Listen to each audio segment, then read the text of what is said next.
Assalamualaikum warahmatullahi wabarakatuh. Alhamdulillah wassalatu wassalamu ala Rasulillah. Allahumma shalli ala Sayyidina Muhammad wa ala ali Sayyidina Muhammad. Sahabat-sahabatku rahimani wa rahimakumullah. Alhamdulillah wa syukurillah. Hari ini kita sudah menyelesaikan euforia hari kemenangan berlebaran Idul Fitri. Mudah-mudahan segala amal saleh kita yang kita laksanakan selama sebulan penuh di bulan Ramadan bermuara pada kemenangan kita dan memperoleh ganjaran pahala yang besar dari puasa kita, salat kita, qiraat Quran kita, sedekah kita, dan semua amaliyah kita.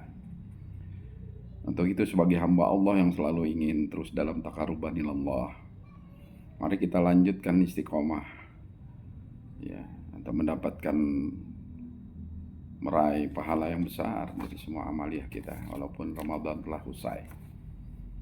Di antara amaliyah-amaliyah di bulan Syawal dan bulan-bulan seterusnya adalah amaliyah-amaliyah salat sunnah, puasa sunnah, berzikir, dan semua amaliyah-amaliyah sunnah yang termaktub di dalam hadis Rasulullah sallallahu alaihi wasallam.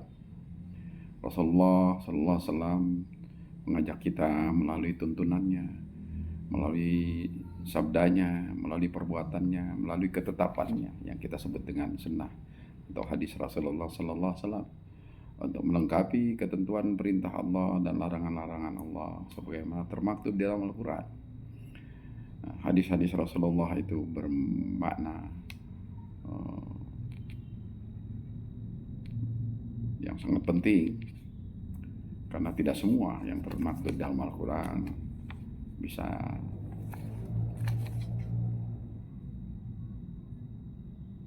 melengkapi amaliyah kita. Dan antara amaliyah-amaliyah itu adalah amaliyah salat sunnah rawatib, salat sunnah duha, salat sunnah tahajud, salat sunnah witir, salat sunnah taubah, dan lain-lain. Mari terus kita laksanakan, terutama salat sunnah rawatib, qobliyah dan ba'diyah, sebelum dan setelah salat fardu. Puasa sunnah, sekarang bulan Ramadan, ada hadis yang sangat penting untuk kita cermati yang berisi tentang fadilah bulan Syawal dengan untuk melaksanakan puasa. Kata Nabi dalam satu hadis, "Man shoma Ramadanan summa atbahu sitan min Syawal kana kasaimir dahri." Siapa yang puasa 6 hari di bulan Ramadan, siapa 6 hari di bulan Syawal setelah kita puasa Ramadan, maka seolah ia puasa setahun penuh. Masya Allah, puasa 6 hari sama dengan 360 hari puasa. Kita bisa juga melaksanakan salat sunnah Senin Kamis, dan yang maha penting adalah salat Ayyamul Bid, 3 hari di tengah bulan. Sebagaimana satu hadis diriwayatkan oleh Ibnu Abbas radhiyallahu anhuma yang berkata, "Ausani khalili salasatin siyamin salasatin ayamin min kulli syahrin, salat duha wa witri anahna." Kekasihku Rasulullah sallallahu alaihi wasallam memerintahkan kepadaku, mengajari aku untuk puasa 3 hari di tiap bulan, yaitu puasa Ayyamul Bid 13, 14, 15, salat sunnah duha, dan salat sunnah witir. Setelah mendengar perintah Rasulullah ini, maka Ibnu Abbas tidak pernah melalaikan perintah dan terus melaksanakan secara istiqomah hingga akhir hayatnya. Begitu juga dengan puasa Ayyamul Bid 3 hari di bulan-bulan Qamariyah.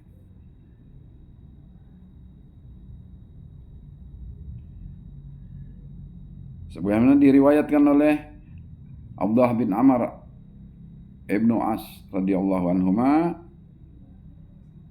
"Shaumu salasatin min kulli syahrin shaumud dahri kullihi." Siapa yang puasa 3 hari di tengah bulan, yang kita kenal dengan puasa Ayyamul Bid, sama dengan puasa setahun penuh. Hadis riwayat Imam Bukhari dan Imam Muslim. Masya Allah, sholat, puasa, berzikir, bersedekah, dan semua amaliyah itu selalu dilipat gandakan pahalanya oleh Allah Subhanahu wa taala walaupun bukan di bulan Ramadan. Karena Allah berfirman, "Man jaa'a bil hasanati falahu wa asyru amsalihha." Siapa orang yang melaksanakan satu kebaikan, satu amal soleh akan dibalas dengan 10 kebaikan, 10 amal soleh. Wa man jaa'a bi sayyi'ati fala yujza illa mislaha wa hum la yuzlamun. Siapa orang yang melaksanakan satu keburukan, maka dibalas dengan hal yang sama. Dan Allah tidak menjolimi. Allah akan menepati janjinya untuk memberi pahala yang besar atas amal-amal soleh dari hambanya. Karena tugas kita dalam hidup adalah untuk beribadah kepada Allah Subhanahu wa taala. Wa ma khalaqtal jinna wal insa illa liya'budun. Kita berharap ridha dari Allah dengan menjalankan perintahnya. Dan tak lupa menjalankan segala perintah. Contoh, ajakan suri tauladan dari baginda Rasulullah sallallahu alaihi wasallam. Dengan 2 komponen perintah ini yang mengandung fadilah yang besar pahalanya, mudah-mudahan akan menyelamatkan kita nanti di yaumil akhir. Karena salat sunnah akan menjadi tambahan amal, memperbaiki amal-amal salat fardu kita. Puasa sunnah akan memperbaiki kekurangan segala puasa sunnah kita. Zikir kita, Al-Quran kita, semuanya akan bermakna melengkapi keperluan-keperluan kita. Dan insya Allah semua akan membawa bermuara kepada syafaat. Syafaat uzma dari Rasulullah, syafaat dari Al-Quran, syafaat daripada semua amaliyah kita. Ini adalah langkah cerdas seorang muslim untuk memanfaatkan setiap momentum dari perjalanan hidupnya di dunia ini dengan ibadah. Ketika ia bekerja, bismillahirrahmanirrahim dengan niat ibadah. Ketika ia sholat apalagi, puasa apalagi, berzikir apalagi. Jangan lupa talabul ilmi, karena ilmu itu adalah sangat penting. Ya. 1 jam kita belajar di majelis ilmu sama dengan kita puasa semalam suntuk. Masya Allah.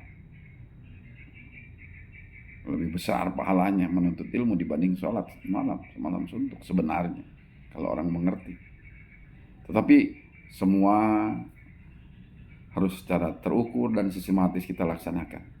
Thalabul ilmi, mengajar atau belajar ilmu, sholat, puasa, berzikir, qiraatul Quran, sedekah, semua amalia-amalia itu secara simultan harus kita laksanakan untuk mendapatkan dan membuka pintu-pintu surga sebanyak-banyaknya.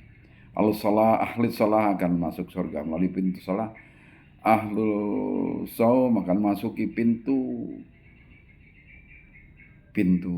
Ar-Rayyan yang disediakan bagi orang yang rajin berpuasa. Yang rajin membaca Al-Quran akan memasuki surga dengan pintu-pintu syafaat dari Al-Quran, pintu sedekah dan lain-lain. Semua harus simultan kita laksanakan untuk memperoleh peluang yang lebih banyak lagi, mendapatkan keridhaan Allah dan secara maksimal memasuki kebahagiaan di yaumil akhir, memasuki surganya dari segala arah dan pintu yang Allah sediakan.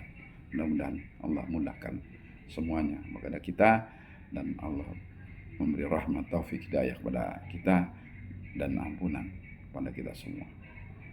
Kurang lebihnya mohon maaf. Dan Allah wa iyyakum ajma'in. Wassalamualaikum warahmatullahi wabarakatuh.